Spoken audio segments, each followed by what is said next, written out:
Hi అండి, welcome to Soumya's kitchen. పిల్లలు మంచిగా వెయిట్ గెయిన్ అవ్వాలి అంటే ఈ ఒక్క పౌడర్ చేసి మీ పిల్లలకి పెట్టండి. వెయిట్ గెయిన్ పౌడర్కి కావాల్సిన పదార్థాలు: ఒక 100 గ్రాములు బాదం పప్పు, ఒక 50 గ్రాములు జీడిపప్పు, ఒక 100 గ్రాములు వాల్నట్స్ తీసుకోవాలండి. వాల్నట్స్ యూస్ చేయడం మూలంగా పిల్లల్లో బ్రెయిన్ డెవలప్మెంట్ అనేది బాగా జరిగిద్ది, మెమరీ పవర్ అనేది బాగా పెరుగుతుంది. ఒక 100 గ్రాములు వాటర్ మెలాన్ సీడ్స్ తీసుకోవాలి. ఒక 100 గ్రాములు పంప్కిన్ సీడ్స్ కూడా తీసుకోవాలి. ఒక 50 గ్రాములు సన్ఫ్లవర్ సీడ్స్ తీసుకోండి. ఒక 200 గ్రాముల వరకు రోల్డ్ ఓట్స్ తీసుకోవాలండి. పిల్లలు మంచిగా వెయిట్ పెరగాలి అంటే రోల్డ్ ఓట్స్ మాత్రమే యూస్ చేయండి. ఇప్పుడు దీంట్లోకి ఒక 100 గ్రాముల వరకు ఫూల్ మకానా తీసుకోవాలి. దీన్ని తామర గింజలు అని కూడా అంటారు. ఇది సూపర్ మార్కెట్స్లో, ఫ్లిప్కార్ట్, అమెజాన్లో దేంట్లో అయినా దొరుకుతుంది.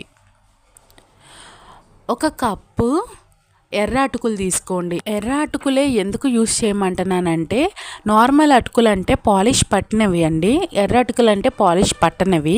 పిల్లలకి పాలిష్ పట్టనివి మాత్రమే యూస్ చేయండి, వాళ్ళ హెల్త్ అనేది బాగుంటుంది.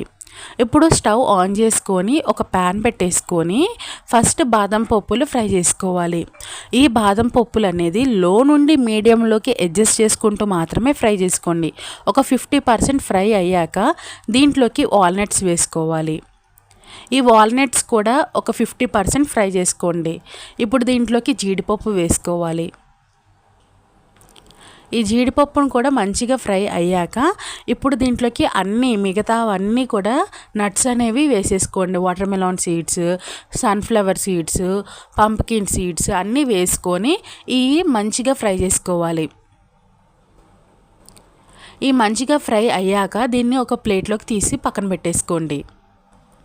ఇప్పుడు అదే ప్యాన్లోకి ఒక కప్పు ఫూల్ మకానా కూడా వేసుకొని, ఫూల్ మకానా అనేది కొంచెం క్రిస్పీగా అయ్యే వరకు మిక్స్ చేసుకుంటూ ఫ్రై చేసుకోండి. ఇక్కడ ఒక కప్పు అటుకులు తీసుకుంటున్నా కదండి, ఆ అటుకుల్ని కూడా లో టు మీడియంలో పెట్టుకొని ఫ్రై చేసుకోండి.